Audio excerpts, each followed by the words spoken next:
Good morning. Thank you for coming. My name is Morton Satin. I'm with the SALT Institute. And I'm concerned that the latest iteration of the dietary guidelines, the 2010 dietary guidelines, which recommend a level of 1,500 milligrams of sodium per day for more than half the population and 2,300 for the other half of the population, may very well have negative consequences upon our health.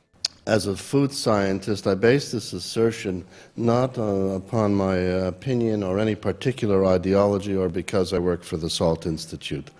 I base my concerns on the peer-reviewed evidence that the SALT Institute did not support or write, but is out there in the scientific literature and that has been ignored by the dietary guidelines. For instance, a recent report of Harvard Medical School linking reduced salt intakes to an increase in insulin resistance, the condition that's a precursor to type 2 diabetes. The title of the paper doesn't really mince words. Low-salt diets increase insulin resistance in healthy subjects.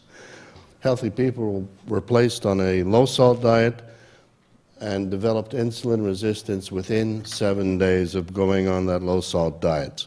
7 days is just about an immediate response to going on a low-salt diet. Now, wouldn't you think that such dramatic clinical evidence coming from such an authoritative source would be seriously considered in making recommendations to the American public? And it wasn't. According to the latest evidence, the recommended reduction in salt intake may very well promote an epidemic of diabetes to accompany the epidemic that we now have of obesity. And speaking of the obesity epidemic, the reduced salt guidelines will worsen, not improve, the ongoing obesity crisis. Now, this may sound counterintuitive to a number of people, but please let me explain. People will consume more calories just to satisfy their innate salt appetite. We have decades of animal feeding experience as a foundation for this statement. Aside from salt, we have many other examples that we could look at. When light beer was produced, people drank more, of course. When we cut the sugar out of soft drinks, people swilled a great deal more of the low-cal beverages. When we cut the fat out of foods, people gorged themselves on low-fat, no-fat foods to the extent of ushering in the current obesity epidemic. And based on our experiences, what do you think a consumer will do when faced with a huge bag of low-salt potato chips? They'll eat more than they did in the past. So cutting back on salt will in fact exacerbate the obesity crisis, and most nutritionists, most professional nutritionists agree. The main concern about sodium is based on the supposed connection between salt consumption and hypertension, an issue that's been hotly debated for the last 30, 40 years. But what are the actual claimed benefits to salt reduction? In fact, there is a total benefit projected of somewhere between 2 and 6 millimeters of systolic pressure, millimeters of mercury, in the systolic part of your blood pressure. That's claimed for a 2/3 drop in the amount of salt that you take. Now, 2 to 6 millimeters, if you have hypertension and you're up at 160 or something like that, and you drop 2 to 6 millimeters, you're not going to really be able to stop taking your hypertension medicine, obviously.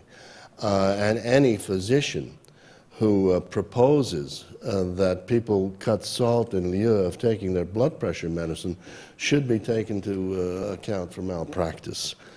But what you haven't been told is that although 30% of the population will drop their blood pressure 2 to 6 millimeters, 20% of the population, by reducing salt by 2/3, will increase their blood pressure by 2 to 6 millimeters, because our response to salt and salt reduction is heterogeneous.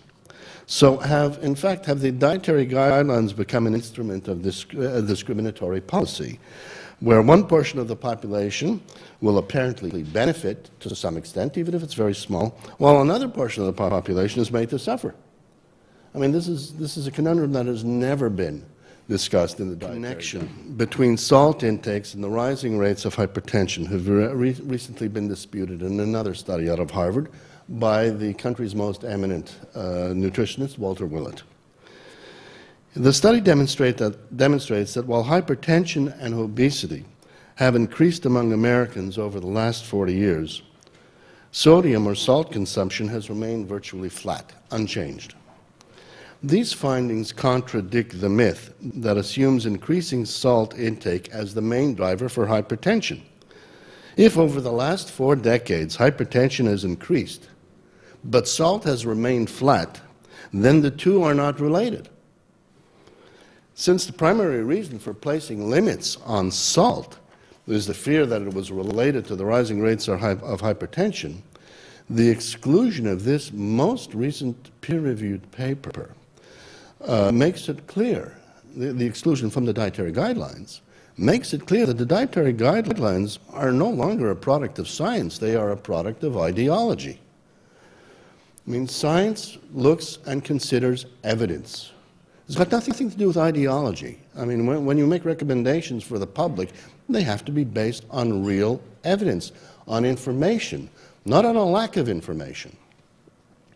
Among the other studies ignored by the dietary guidelines are those that linked lower salt intakes to low birth weights in children, to cognitive impairment in children.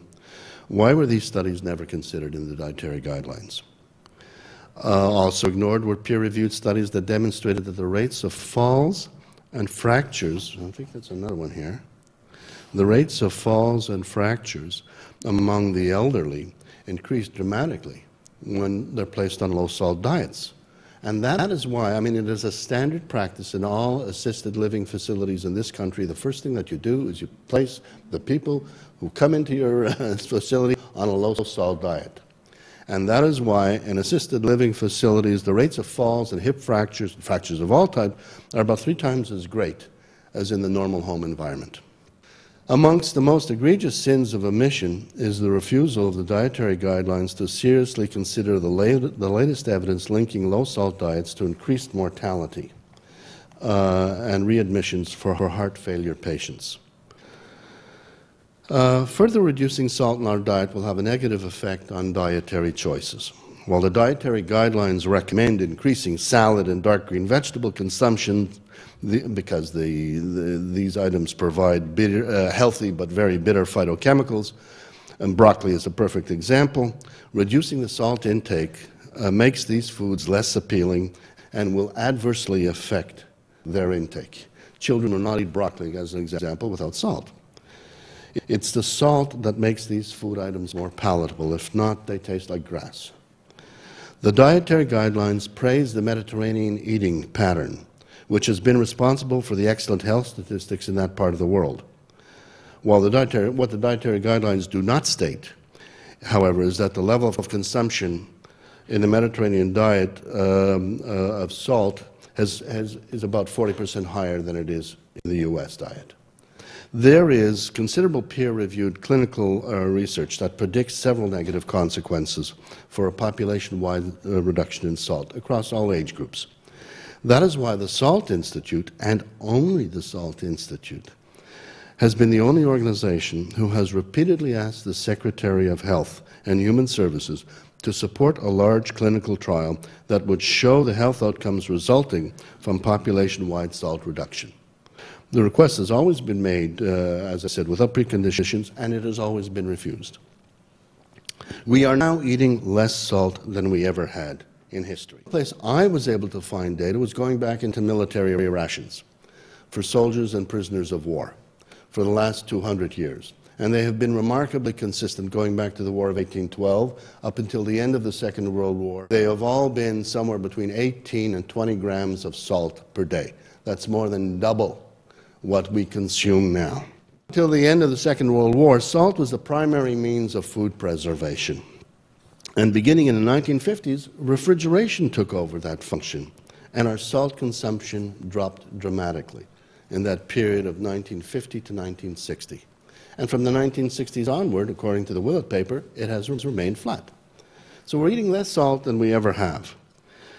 But the dietary guidelines are recommending a level of salt far lower than can be found in any other country in the world, and the data is very clear on that, and lower than in any period in recorded history. If actually implemented, this will effectively place the entire population of the U.S. into a massive clinical trial, without the consumer's knowledge and certainly without their consent.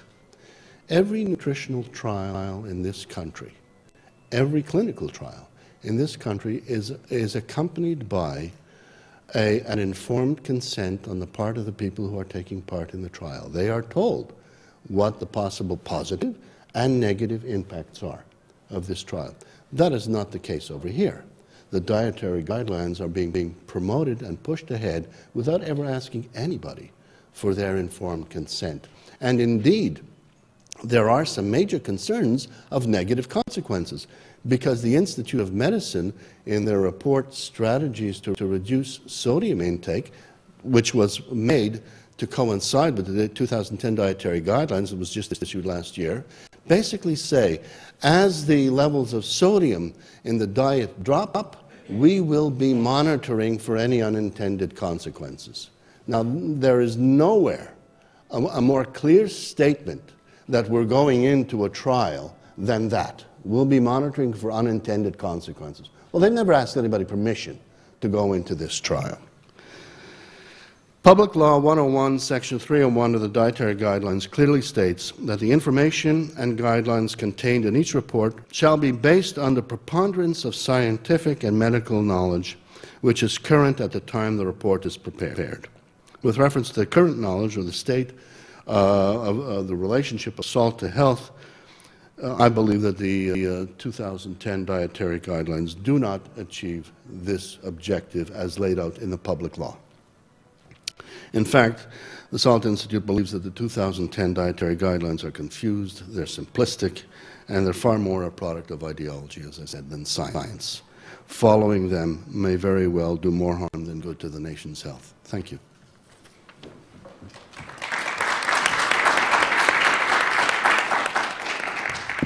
Thank you very much, Morton.